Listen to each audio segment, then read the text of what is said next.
Thank you so much for joining today. I know everybody's busy. We all have things going on in the world, so I appreciate you taking the time for joining me live. And those of you that are joining us after the fact, I hope that this is helpful. And if you haven't seen our first two workshops in this Nutrition Month series, they are going to be up on Elevation Station. So encourage you to take advantage of that free content. So welcome to Fueling for Fitness. Those of you that don't know me, I'm Rob. I am a ACE certified nutrition coach, and I like to say I'm a master's in nutrition and food systems in progress right now at the University of Kentucky. Really a great program. I'm in my second semester right now in the program. So fitness and fueling for fitness and food are some of my favorite things. My research interests are exercise, food choice, weight loss, and how they all work together. There's this cool synergy that happens in all of those. A little bit more, my thesis we did the intervention for the study last fall is the effects of maximal strength training on muscle glycolytic activity in obese individuals. And we'll get into maximal strength training a little bit later about what that is exactly. I'm an endurance runner, a Spartan racer, a marathon racer. I like to try to push my body and my mind to its limits. And I've tried to, along the way, figure out how to fuel my body properly for those events. I also believe that food is life. It is. We think about any kind of major event in our lives. Food's usually a part of it, right? So, you celebrate a wedding, you celebrate somebody getting a promotion. You're normally eating a meal, and food is a part of that. I also believe that knowledge is power. And so anything I'm going to share with you today isn't just something I made up. It comes from literature and what the current literature says. And I also look at literature as this cool thing in science where it's still evolving. So what I believe today or what I'm sharing today entirely could be different, and we may know more 5 years from now. So I want to start with some questions I hear a lot. Are carbs bad for me? Are carbs bad? Yes or no? Carbs bad? Yes or no? And no, Guy, no, Rose, no, Jen, no. I'm getting a lot of no's. That's good. Excess is bad. Eileen, yes, that's right. We're gonna get into that. The example I like to give a lot is that the mind, the brain, it takes up about 20% of the energy that we consume. And our brain loves carbohydrates. It is the preferred source of fuel for the brain and for every muscle in the body to do work. And so carbs are not bad. To Eileen's point, yes, if we eat them in excess, they can be bad. That is how we store fat. But in general, carbs are not bad. Carbs are your friend. We hear a lot today. A lot of people, carbs are bad. That's why you're fat. No, not necessarily. That's not. It's much more multifactorial than that. Something else I hear a lot: how much should I be eating protein? I need protein, right, to get fit. I need protein if I want to build muscle. Something else I hear is fueling, and this is important, and I just want to make this disclaimer now. Fueling for weight loss is different from fueling for fitness. And so today I'm purely focused on fueling for fitness, fueling you for group exercise, fueling you for a race, fueling you for a personal training session. I'm not talking about weight loss. That's a different topic. And then this one is fun. I hear this a lot from female clients over the years. This workout isn't going to make me put on size, is it? I don't want to get bulky. I just want to get cut. If I lift heavy, I'm going to put on size. What I always say to them is I would have to put you on an excess calorie diet of about 1,500 calories more than you need to eat. We'd have to go 5 by 5 or maybe 8 by 2. I have to lift some really heavy weights. And then, yes, maybe you would put on size. But no, lifting some heavy weights is not going to make you put on size. So there's a couple different forms of fitness that I'm going to cover and then just give you some fueling tips for that. I'm classified this first one as aerobic endurance fueling. So what is aerobic? Yes, requiring oxygen. Good. As my grandmother would say, gold star to you, Danielle. Gold star to you. That's right. If we're doing aerobic training, the body requires it's with oxygen. So aerobic is with oxygen. A good way to think about if you're in the aerobic zone, there's a multitude of different ways that you can do it, but kind of the baseline without looking at heart rate or anything else is, can you sing a couple lines to a song? So if sometimes I throw on some Guns N' Roses if I'm trying to get going. If I can sing a couple lines of Sweet Child of Mine without running out of breath, I'm in an aerobic zone. Now, if I can only say so sweet child, if I'm running out, if I can't sing it, I'm getting out of aerobic. So if you can sing a couple lines to the song and then you need to catch your breath, that would put you in aerobic. Now, if you can sing the whole song, you're not in aerobic and you're just kind of walking fast.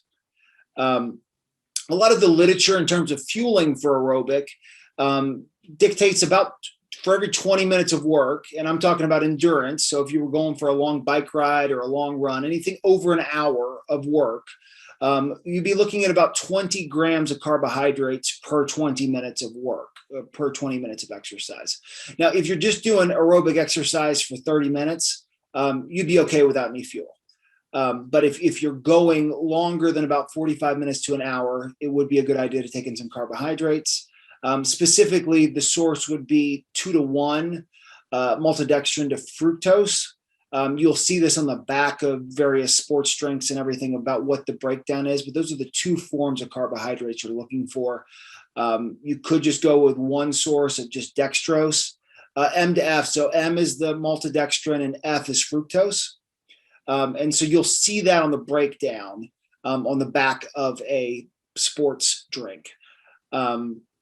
This blend specifically has been shown to be a little bit less on any kind of GI distress. And also because you're getting two sources, is believed to help you fuel a little bit better. To that point, there's some fun literature out there right now that is an idea of gut training. And anybody that's ever gone for a long run on a Saturday, that's been out there in a group run, and you go, okay, I've been about an hour and a half into this thing, and I really wish I would have brought some toilet paper, has experienced the issues of gut training. And literature suggests that the gut is a muscle just like any other muscle, and we can train the gut. And there are some cool things that have shown that you could take in about 100 grams an hour of carbohydrates. It had been believed for a long time that 60 to 70 was about as much as a person could do. But right now, current literature is pointing to up to 100 grams. Again, we're talking marathon to ultra marathon distances, but I just wanted you to be aware of that, of where the science is pointing us. The second one is anaerobic. So if aerobic was with oxygen, what do we think anaerobic means? Without, that's right. And so when I'm talking about anaerobic, I'm talking about sprinting. So this would be, could also fall into HIIT training. So if you were doing HIIT training, that would be anaerobic for a period of time. And so when we look at anaerobic, it is advised to take in some carbohydrates about 90 to 120 minutes before the exercise bout. That exact amount of time just kind of varies on you, what you ate, how long it's been since you ate. All of those factors come into play on that, and how your body responds to it. But a small amount of carbohydrates, about 90 to 100 minutes prior, would be helpful. You could also take in some carbohydrates during the effort. So a little bit in between sessions. So if you're doing an anaerobic session, you would be going super, super hard, and then you'd have a big recovery. So maybe you're working it for a minute to 2 minutes. And then after that, you've got a recovery from anywhere from 2 to 4 minutes. And then during that recovery, you could take in a little bit of carbs. Now, the body's got this cool mechanism, and it's called the Cori cycle. And some of you may be familiar with this. But this Cori cycle, basically, when we go anaerobic, when we're without oxygen, the body converts the lactate that our muscles make, it puts it into the liver, and it slaps a Band-Aid on it. And it converts the lactate into glucose to allow us to keep working. That's why you can get a burn in your muscles and you're still able to get fuel. This will not last forever. And that's why when you train anaerobically, you take big rest periods to let it resynthesize. But your body will convert lactate into glucose. And it's just this amazing survival mechanism that we all have built in. And then the other note I think is important to note here, and anybody's ever done like a really hard spin class or a big workout, you may have found that afterwards you weren't real hungry, and you're kind of surprised. You're like, why am I'm not hungry? Well, literature suggests that the hunger hormone ghrelin is actually reduced post a bout of intense exercise. And I speculate that it has something to do with the survival mechanism, that you felt like you were just getting chased by a bear, and your body has shifted over to, I want to survive. I'm not concerned about food or digestion or anything else right now. I just want to survive. And then it will return.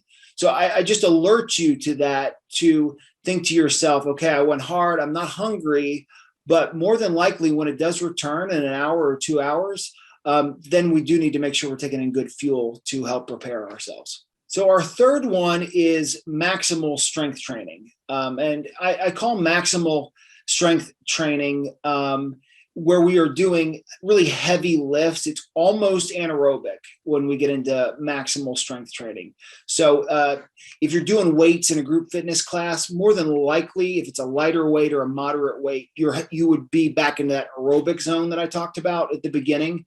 That would be the same fueling needs. But if you're doing maximal strength training, you're going to the gym, you're flipping a tire like this athlete there in the picture. Maybe you're doing some heavy power lifts. If you're moving heavy weight and you're doing a low number of reps, that fueling need is going to be different. And in that situation, it would be ideal to take in a mix of protein, carbs, and fats about 90 minutes to 2 hours before the exercise bout. And a good example of this would be a great question, Danielle. Would be a Cliff Bar. A Cliff Bar is a nice balance. It doesn't have to be a Cliff Bar, but I just use that as a general example. Again, depending on body weight, size, all of those things, there are a multitude of factors, but you're looking at about 200 to 300 calories, maybe a little bit more, and looking for about 20 to 30 grams of carbs, about 8 to 12 grams of protein, and maybe 5 to 8 grams of fat would be a nice balance. And then afterwards, within 30 to 90 minutes, a 2-to-1 ratio of carbs to protein. Anybody that's on here that's ever taken one of my classes, my affinity for chocolate milk. I like to say if it's good enough for the smart fellas at Cornell and their wrestling team, it's good enough for you and me. So chocolate milk is a nice balance. It gives you 2-to-1 ratio of carbs to protein. Now, having said that, I do want to qualify that window of 30 to 90 minutes is ideal if you have it available to you. You are going to feel better right afterwards. There's a reward mechanism built into us. And I know for me that if I'm at the end of a hard workout and I got a chocolate milk waiting for me, it's ice cold, I'm going to finish this thing strong. I get that reward there. That is positive. But really, from a muscle protein synthesis standpoint, as long as you eat something within 4 hours or maybe even longer, you're okay. So this idea that, you may see the guys at the gym that have the protein powder, they're like, as soon as I finish lifting, if I do not take in a protein shake, my muscles are not going to grow. It's just not true. That's just not a fact. And so you've got time. Doesn't have to be something instant. I just suggest something instant. Big reason why protein powders and drinks are popular is it's easily digestible and easy on the stomach.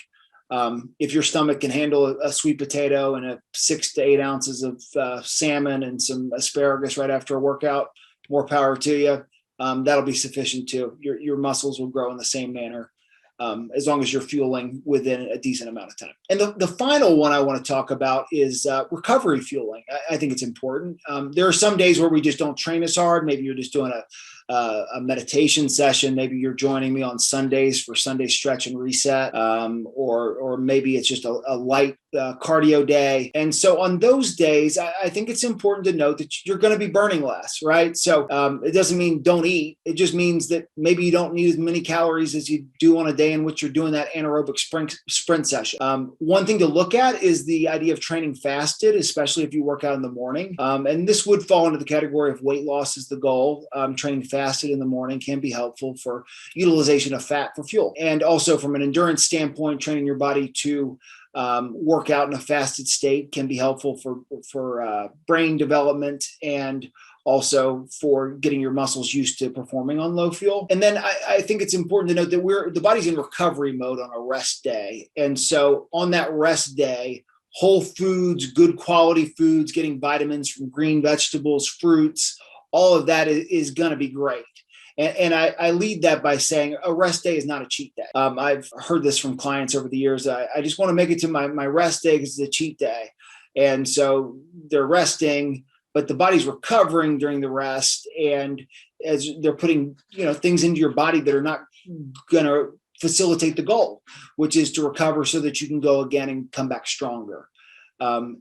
What we have here also is what's called a weekend warrior problem, where my mentor here at the University of Kentucky, Dr. Flack, looked at this in a study where we put groups of people on either a 6-day-a-week exercise protocol or those on a 2-day-a-week protocol. So a weekend warrior, right? Somebody that just works out on the weekend. And what we found was there is a reward mechanism built into exercise in which we believe we deserve certain foods because we worked out. And the individuals that worked out 2 days a week and the individuals that worked out 6 days a week both compensated for exercise by eating the same amount of extra calories. So from a weight loss and performance standpoint, you either need to work out 6 days a week or don't eat as much if you're just working out 2 days a week. All right, I'm going to open it up for questions. I see some here in the chat, so I'm going to bump back to the chat here. Danielle, what does that mean? 5 by 5 or 8 by 2? So that when we talk in those numbers, it would be 5 sets by 5 reps or 8 sets by 2 reps. And so the standard, kind of the gold standard for a lot of people getting into, normally you put somebody on a 3 by 12, 3 sets of 12. So the heavier the weight is, the more sets you do, but less reps. Wouldn't the body burn fat if it runs out of carbs? Caroline, yes, that's correct. Your body will, once it shifts to running out of carbs, it will. Something important to keep in mind is that the body, so our liver can hold about 80 to 100 grams of carbs. So if you are doing something in the fasted state, first thing in the morning, your liver is going to be pretty empty. Having said that, skeletal muscle, depending on how much you weigh and how much muscle you have, can hold up to 300 grams of carbs, if not more. And so it is, if you're just working out for a short period of time, you're going to continue to use the carbs that are stored in the skeletal muscle.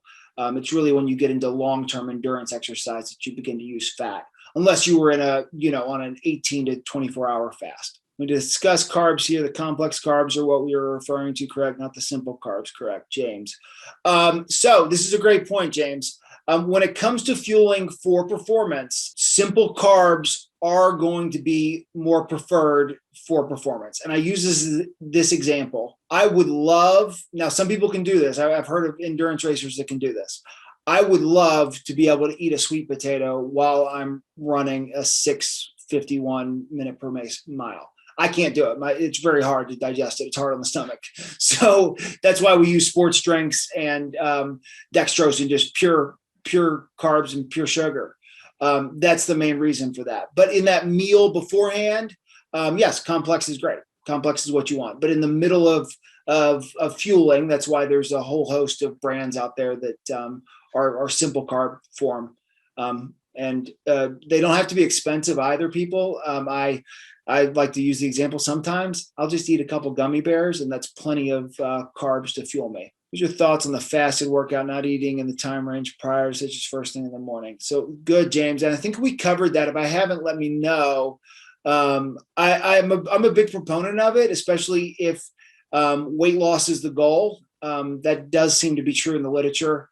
And as I mentioned, I'm a proponent of it, especially if endurance racing is the goal. It's important to train the body and the mind to perform in a low carbohydrate state. And yes, you will be utilizing some fat to fuel yourself. Having said that, it's important too, if performance is the goal, you're going to want carbs. So if you really want to go get the workout and you really want to, like, you got a race or maybe it's a big workout or you really want to perform at your best, carbs are going to be your friend. It's really hard to not do it without them. Let's see. There are salami slices in the lower left of the photo. Are those okay in the diet? Yeah, salami slices are fine in the diet. I say this all the time. There's no, I don't believe in bad food versus good food, healthy versus non-healthy. There's a place for everything in the diet. It really comes down to moderation and how much of everything that you're eating. I'm going to always enjoy my grandmother's fried chicken every time I go to her house. I'm not going to go, oh no, this is cooked in vegetable oil and it's bad for me. Having said that, I don't eat fried chicken more than 4 or 5 times a year, right?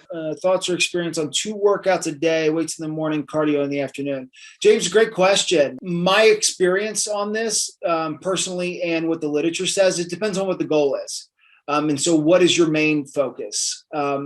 If the main focus is fat loss, I would go weights in the morning, and then some light cardio in the afternoon. If your goal is to train for a 5K, I would probably load the running first. The other side of this as well, if you are like I do endurance racing, a lot of times I'll do the run first and then do weights afterwards, because again, running is the focus. But like on an easy day in which you want to go nice and easy on a run, it might be a good idea to do the lift first, and then do the run second.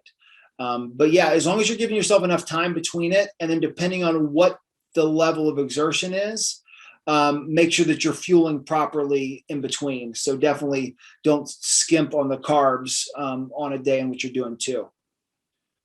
What is the best way to prepare for a tennis match where there are lots of short bursts of efforts? Stefan. Yeah, so that's a great question. That's going to fall into that anaerobic category, in the similar way that doing HIIT training would be.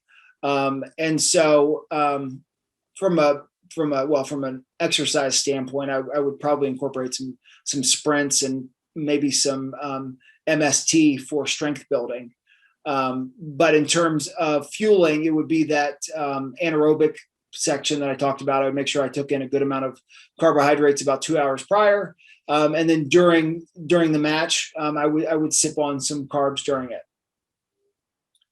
Yes, to that, Sarah Baker. Let's see, Caroline. If I run for 1 to 2 hours, I need to eat carbs before, or can I run on an empty stomach in the morning? I noticed that I get really tired, but I can't eat that early in the morning. Yeah, Caroline. So that really, again, comes down to preference. I think especially if you took in some carbs at dinner the night before, you're going to be okay. And like I said, that idea of that your skeletal muscle can hold 300 to 400 grams of carbs. So if you had a nice carbohydrate meal the night before, you're gonna, in theory, have enough fuel. Having said that, you will get tired once you get past that 1 hour mark. But again, from a performance standpoint, if you want that run to be great, taking some carbs with you, either in the form of a gel or a drink, would be helpful, especially on the back end of it. But if you're trying to train yourself to train long in a low carbohydrate state, you'll be okay. But if time is the goal, carbohydrates are going to be your friend there. Jennifer, how many times per week should you do a weight workout to maintain weight and muscle tone? Should you alternate upper and lower body, or do a little bit of both of each workout? That's a great question, Jennifer. It really comes down to time. And so if you had all the time in the world, I would say I would put you on a split. We might even get all bodybuilder on it. We put you on a full split of alternating lower body, upper body, push pull. But if you just had a short period of time, and this is what we looked at in my thesis, we had our individuals do maximal strength training 3 days a week, doing one exercise of 6 different exercises. So they did one set of 6 different exercises to failure or fatigue at a heavy weight. And they did that 3 times a week. The entire workout took them 15 to 20 minutes, and they gained muscle over the course of 8 weeks. So I think we can take, literature shows that you don't have to be in the gym forever for it to be efficient. But when you are doing it, it does need to be a load heavy enough to stimulate muscle breakdown and then ultimately muscle growth. Thoughts on meals for the day? 3 square meals of snacking, or spread smaller meals out, 5 to 6 meals? This is preference, James. Great question. From a metabolic standpoint, the literature is pretty mixed on that. It really comes down to the individual on how your body's going to handle it. If you're a person that needs snacks for energy, great. If not, and you can eat a big meal at lunch and then you're good till dinner, that works too. It really just comes down to compliance and what works for you and what works for your stomach. I do think, not eating a big meal and kind of going smaller, at least in my experience, on days in which you have multiple trainings or you're really running around, is helpful, but it really comes down to how you feel. The big thing about eating larger meals is just the idea of, as we say, when you eat a big meal, your body goes into rest and digest mode. So that can cause that kind of that sleepy feeling after a big carbohydrate meal. So just something to think about in terms of how the day goes. Diana, is there a preferred workout method to build muscle if one is plant-based and not getting protein from animals? Preferred workout method to build muscle. Well, all the muscle building breakdown is going to be the same on the workout. How you are fueling yourself and repairing your muscles, that's the different story based off of plant or animal. The biggest thing on not having animal protein is just looking at B vitamins, and if you're getting enough B12. Seems to be an iron, seem to be the two biggest things that I hear about a lot. But I had a vegetarian client recently go for it's a vegetarian staunch for the last 15 years and just went and had a blood draw, and B vitamins were higher than they needed to be. So that would be the biggest thing to be concerned about. But pea protein, you're still all that's gonna be good for muscle building. Workout reps set to failure as you age, 30 plus, 50 years old. James, great question. Does not it does. There's no set number on that. Obviously, as we get older, we do lose muscle. It becomes an uphill battle to try to maintain muscle mass. We are going to lose muscle. If you don't use it, you're going to lose it. Having said that, there's not a rep range to that you need to look at. Again, it's just enough. Are you pushing the muscle enough to force it to grow? This MST that I talked about was originally done in older males that were pre-diabetic, following the same protocol, and they too were able to gain muscle, or at least maintain it over the course of 12 weeks. So yeah, there's no set rep number. As long as you're doing it safely and you're doing it hard enough to push the muscles. And then finally, I hope that you'll stay in contact. If you have questions after this, feel free to shoot me an email at r.hardin@contactelevation.com. And then follow us on at Elevation Corporate Health on Instagram, Twitter, Facebook, all those good places. I'm also on there at Robert Hardin. I sometimes throw up some research I'm working on here at the University of Kentucky, or other fun things that I find. So feel free to check me out there. And then the last thing I just want to let you know about, if you don't know about it, we have a podcast, and they let me host it for some reason. I don't know, but I love it. And I sit down with folks and get to have a conversation about how to elevate yourself. And that's what it's called, Elevate Yourself. You can find it on iTunes. So give that a listen if you're not already. And that's all I have. I got 1 second here. One question. I'll do final two. Mentioned with age go to failure. Working at 80 to 90% is a good number on the how far you go.